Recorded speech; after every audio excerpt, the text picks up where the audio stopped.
mga expose natin dito sa Maharlika. Ayon sa isang kilalang political vlogger, gugurgurin daw ang mga Duterte kasama si Pastor Apollo at ang SMNI. Iyan ay ayon sa kanyang intel na umano'y nasa loob ng palasyo.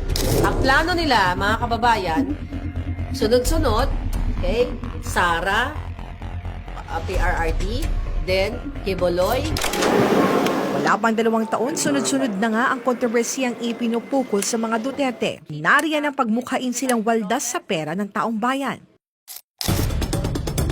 Ang pagdidiin sa International Criminal Court dahil sa umani human rights abuses sa war on drugs campaign ng nakarang administrasyon. Ang umano'y gentleman's agreement sa pagitan ni dating Pangulong Duterte at ng China sa issue ng South China Sea at marami pang iba. Pero ang sentro din ngayon ng kontrobersiya ay ang kaliwat ka ng atake sa malapit itong kaibigan na si Pastor Apollo maging sa media arm ng Kingdom of Jesus Christ, ang SMNI. I move for the issuance of subpoena to Pastor Kibuloy to appear on this committee. So move, Mr. Chair. And if Mr. Kiboloy does not show up, I will cite him in contempt and have him arrested. I request for the Senate President to issue an arrest order against Apollo C. Quiboloy.